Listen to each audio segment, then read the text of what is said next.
It was a quiet Thursday afternoon when I opened my inbox, expecting work updates and dull promotional emails.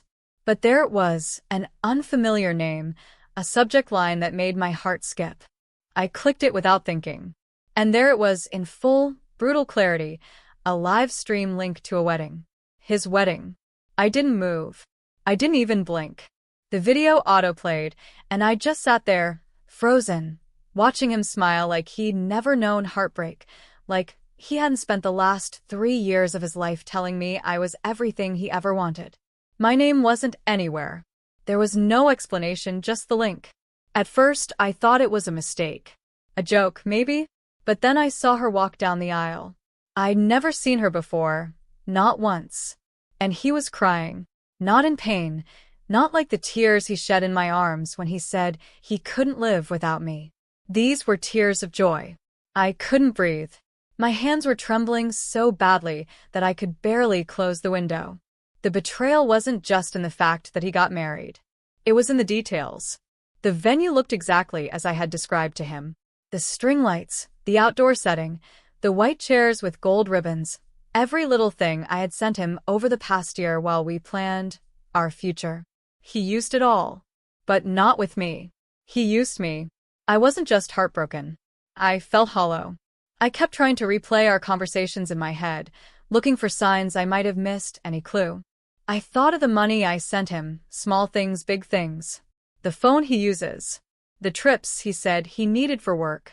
The suit he once said was for a job interview.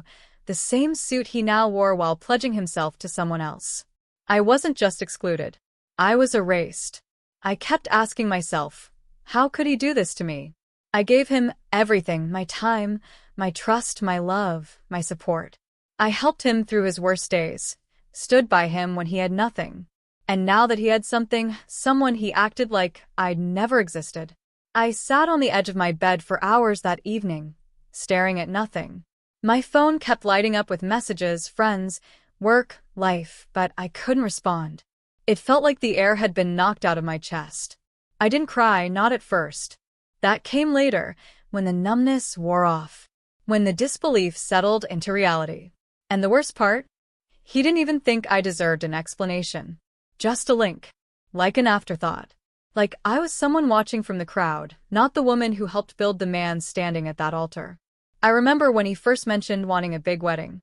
He didn't say it like a dream, more like a challenge, something just out of reach. And I, like a fool in love, offered to help. I told him I'd pitch in until he got back on his feet. I didn't know I was helping him climb to a place where I wouldn't be invited. The dress deposit was the first thing. Not for me, of course, for her. He said it was for a cousin, just a small family favor. I transferred the money without question. That was months ago. Then came the catering, the photography advance, and the venue down payment. Each time, the reason was vague, the urgency sharp. And I never asked too many questions. I thought we were in this together. But I started to notice the small dismissals. The way his sister, Marina, would speak to me during calls, curt, clipped, overly polite, like she was tolerating me. "You're so sweet for helping," she said once with a tight smile. "But this is a family affair. You wouldn't understand." I laughed it off. I always laughed it off. VA, his best friend, was worse. I once joined them for a meeting. They called it a planning brunch. I sat quietly listening, offering ideas. VA interrupted every sentence I spoke. When I mentioned budget options, he leaned back, smirked, and said, "You don't have to pretend like you're part of this." I felt heat rush up my neck. He laughed it off like it was nothing. Even Sabine, who I thought was a friend, started pulling away. She used to ask me how I was doing, talk about life, and check in. Lately, she'd just forward messages and send vague one-liners like "noted," or "he said not to stress about this." I wasn't sure if she was distancing herself or if she'd already picked a side. The worst moment was the brunch photo shoot. He told me to come, said it would be fun, casual, that they needed help with setup. I showed up early, helped arrange flowers, folded menus, and even fixed someone's makeup. When the photographers started snapping shots, I moved to the side, thinking I'd get a candid with him later. I never got one. In the final photos posted that evening, I wasn't in a single frame. not even in the background. I checked every corner of every shot. I was there the whole time, holding plates, lighting candles, and yet it was like I'd never been there at all. That night, he texted me, "Thanks again. Couldn't have done it without you." No heart. No call. Just those words. I stare at that message, knowing now it meant exactly what it said.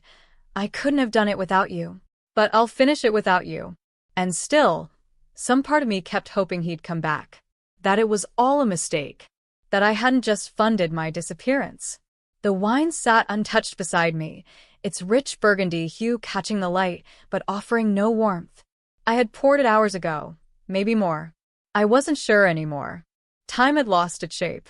I just sat there, alone, in the same chair that always creaked when I leaned back, the same corner of the room I always ended up in when no one else remembered I existed. It wasn't just the wedding. That had become the loudest proof, but the truth had been whispering for years. I started tracing the memories.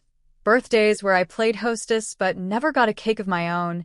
Family dinners where I did the dishes while the others laughed in the next room. I had been present in every moment but remembered none. The silence was loud now. And it wasn't calm. It was heavy. It settled in the room like smoke, choking everything soft inside me. I looked at the gallery wall on my left, dozens of framed photos from over the years. I wasn't in any of them. Not one. Even the events I planned, funded, or attended. I could remember what I wore, who I sat beside, even what jokes I told, and yet the photographs told a different story. One where I was invisible, or maybe just edited out. I used to think I was being humble, that being supportive meant standing in the background while others shone. But now I see it wasn't humility, it was dismissal. The kind that wears a polite smile and says thank you just enough to keep you from leaving, but never enough to make you stay. I remembered a moment from weeks ago, a casual dinner with his family. Marina had made some passive comment, something about how some people just naturally fade into the background. Everyone laughed. Even him. And I did too, though my stomach twisted the whole time. I laughed to belong. I always laughed to belong. Tonight, I wasn't laughing. I was listening. To the stillness that followed unanswered messages. To the echo of promises made and slowly unraveled. To the way no one called me after that wedding stream. No one asked if I was okay. No one explained. Their silence wasn't forgetfulness. It was intentional. It was the clean cut of a separation they'd already rehearsed. I looked at the wine again, still full. Like me, never really tasted, never really wanted. Just poured out of habit and left behind. In that moment, I knew the truth. I wasn't forgotten. I was ignored. On purpose. I was only visible when I could offer something: money, time, emotional labor, or silence. And once I had nothing left to give, I disappeared from their story. Not because I wasn't good enough, but because I was never meant to be in it. And finally, I let the glass stay full. I didn't need to drink to numb it anymore. The clarity was sharper than any wine. The Livestream link was still in my inbox, pinned like a wound I kept scratching. I hadn't opened it again, but I couldn't delete it either. It sat there, bold and untouched, a reminder that I wasn't crazy, just discarded. I stared at it that night, the cursor hovering over it like a dare. But instead of clicking, I found myself scrolling back through old messages. The award dinner. That was supposed to be my night. The Rising Star Award. I'd worked 10 years for that recognition. My name on that stage in front of people who finally saw me. He came late. He didn't even bother with a suit. Said he got caught up in some family thing. During my speech, he stepped out to take a call. I remember searching for his face in the crowd, trying to hold on to his smile for strength, and finding only space. Later, he told me I was being dramatic. "You got the award, didn't you?" he said. "Isn't that enough?" But it wasn't about the award. It was about having someone who saw me, who stood with me. And I was starting to realize he never had. That same week, I got a voicemail from my mother. I don't know what she meant to say. Maybe she hadn't meant to say it at all. Her voice was low, tired. "Your sister's our last shot at a normal family," she said. Then silence. A click. I must have played it a dozen times. Her voice haunted me more than the wedding stream ever could. Because it wasn't just him who saw me as extra. It was everyone. I was always the stand-in, the backup, the one who filled space but never centered it. I made holidays happen. I paid bills when no one else could. I remembered birthdays, planned reunions, and kept secrets. I did everything right, quietly, consistently, and still ended up invisible. I kept telling myself it was okay. That being useful meant being loved. That one day, someone would turn around and realize what I'd been holding up all this time. But that voicemail broke something. Our last shot at a normal family. As if I'd never even been on the field. I sat on the floor of my living room that night, surrounded by fragments of a life I thought I was building with someone, emails, receipts, old cards, photos. I picked up one of his notes from years ago. I don't know who I'd be without you. Now I did.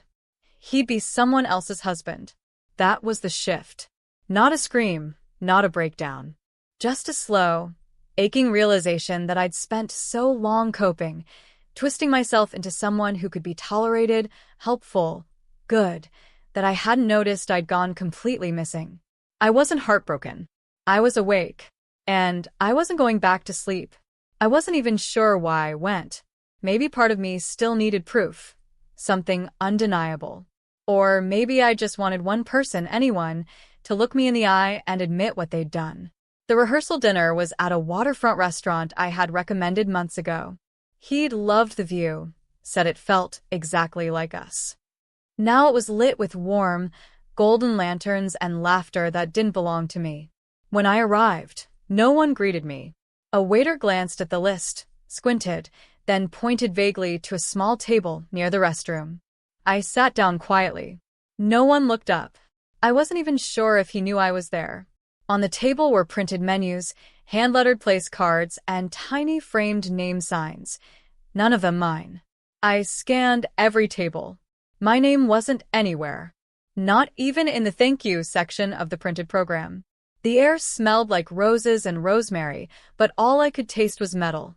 I stayed for 23 minutes. I watched as Marina raised a glass to the couple, as VA clinked bottles with Sabine and toasted two real ones, as people took photos around a sign that read the best day, the real beginning. It was like watching someone else live the life I had funded. No one came over. Not even to ask why I was alone. I slipped out through the side door, the one the staff used. I didn't say goodbye. There was nothing left to say. Back home, I didn't cry. I pulled out my laptop and opened a folder I had avoided for weeks.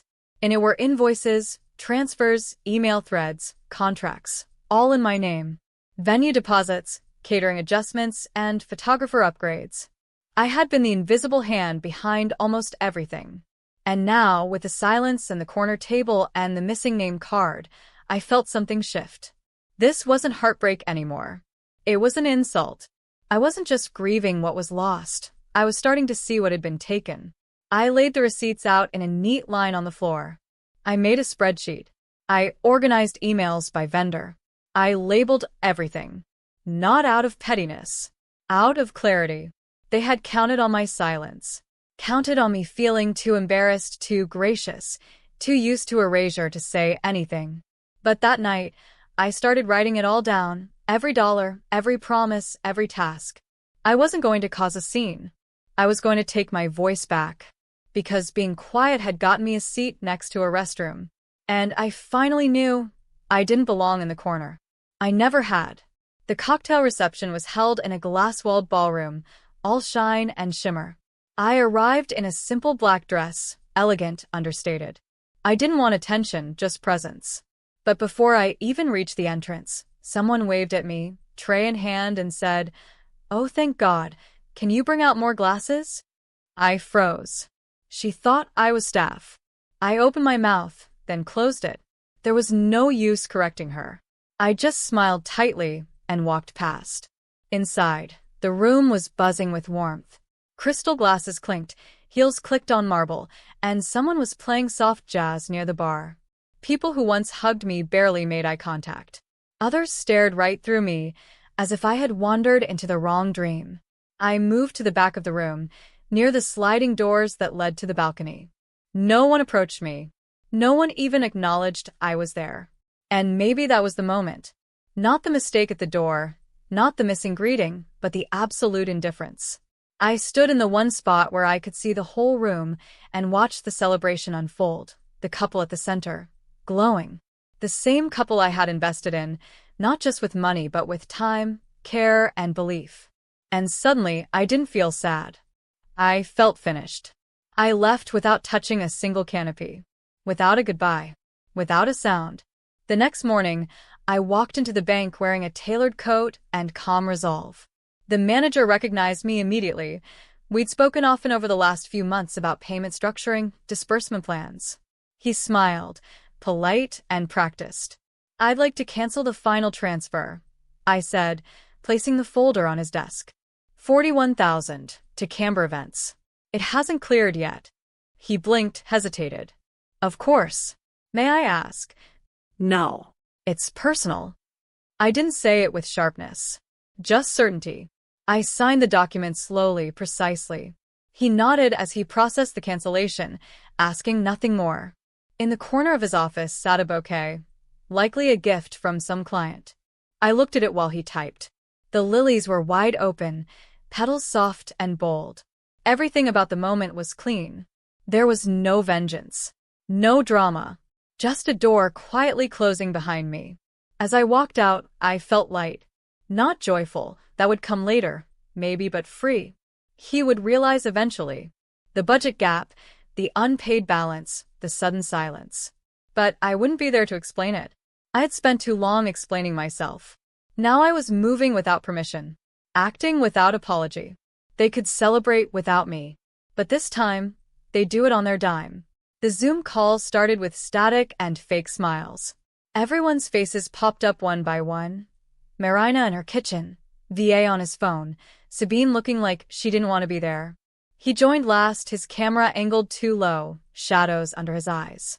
No one said hi. Marina jumped in first. "We just need to understand why you do something so destructive. Do you know what kind of position you've put us in?" VA shook his head. "You waited until the final week.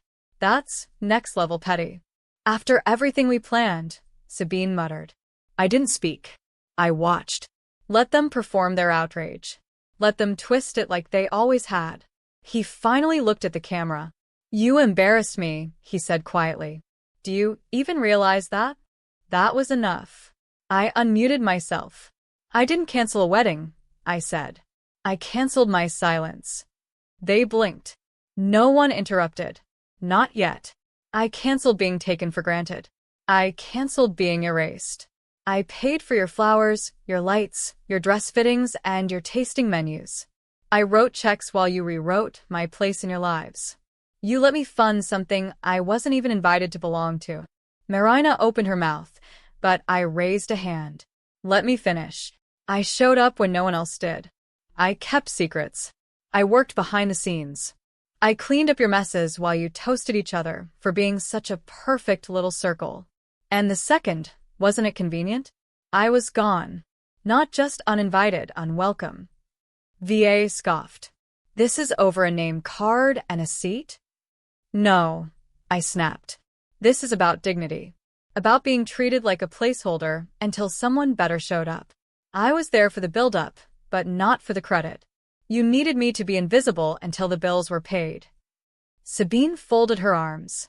"You didn't have to go nuclear. There were other ways." "I tried every other way," I said, calmer now. "I laughed when you belittled me. I stayed quiet when I was pushed aside. I gave more chances than I should have. But the second I stopped being quiet, you called it destruction. Maybe because silence was the only part of me you ever respected." He leaned forward, eyes hard. "You made this personal when it wasn't." "It was always personal," I said. I just finally acted like it. For a long moment, no one said anything. Just blinking screens and awkward breathing. I reached for the mouse. "You don't have to understand. You just have to accept it. I won't apologize for stepping out of a role I never agreed to play." And then I clicked leave meeting. The screen went dark. This time, the silence belonged to them. The first message came at 7:13 a.m., a frantic text from Marina. FOIA. Please. The venue's saying the balance wasn't paid. They won't open the gates. Call me. By 7:29, there were 3 missed calls.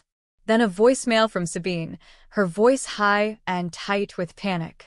Vendors were pulling out one by one, the florist, the lighting crew, even the custom cake delivery. They'd all been working under my name, under my contracts. And without that final payment, there was no event. Just a dressed-up disaster with no one to thank and no one to blame but themselves. I watched the calls pile up on my screen as I drank my coffee in the quiet. Sunlight spilled across the kitchen counter. Outside, a bird tapped gently at the window. Everything in my world was calm. At 8:42, Marina finally left a voicemail that I listened to all the way through. Her voice had lost its usual polish. FOIA, please. Just this one thing. Please don't ruin this for him. I know we haven't always included you, but this isn't the time to be. She paused, her voice catching, vindictive. You're better than that. We just need you to fix it, and then we can talk about the rest later. I didn't respond. Not out of pettiness. Out of principle. For years, I'd been the one who made everything work. The fixer. The quiet backbone. But now, their world was buckling under the weight of my absence, and I finally understood just how much I'd been holding up. By afternoon, the social media spin began. Marina posted a photo of an empty venue, all gauzy filters and carefully chosen words. Sometimes, people let you down in ways you never expect. Grateful for those who still show up in love, even when others show up in vengeance. The likes rolled in. Comments full of hearts and sympathy and guesses. She was playing the victim like a practice role. But I didn't feel anger. I felt nothing but clarity. They would rewrite the story however they needed to. They would leave out the part where I covered half the costs, or the part where I was never named, never thanked, never truly seen. Let them. I didn't need an audience anymore. I closed the app, took a breath. Let the world spin without my correction. Peace, I was learning, didn't come from people understanding your side. It came from knowing you didn't know them anything anymore. They had their wedding. I had my freedom. The air in Denver felt different, lighter, like it hadn't been filtered through other people's expectations. My first morning there, I opened the window wide, let the crisp wind hit my face, and just breathed. No emails. No alarms. No carefully worded texts. Just quiet. But this time, it didn't feel heavy. It felt mine. I didn't come to Denver with a plan. I just knew I needed to get out, away from the echo of people who only saw me in terms of what I could give. I rented a small apartment near the edge of the city. Nothing fancy, just sun-drenched walls and clean hardwood floors. A blank space.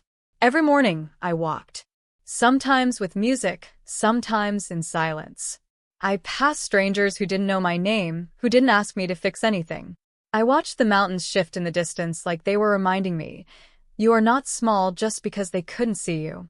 I spent my afternoons reading again, not wedding invoices, not family messages, but actual books, stories that weren't mine, and that made space for me to exist outside of pain. I started writing too, not to be heard, just to process. Sometimes people still try to pull me back.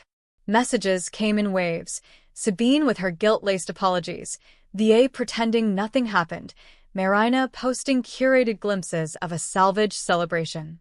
I left them on read. Not because I was bitter, but because not responding was, finally, a choice. Silence, I'd learned, isn't always submission. Sometimes it's a boundary. Sometimes it's the first real sentence you ever write for yourself.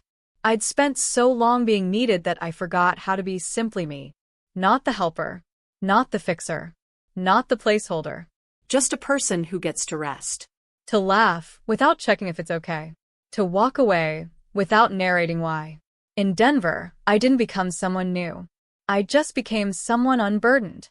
I still don't have all the answers. There are days when the past tries to tap me on the shoulder.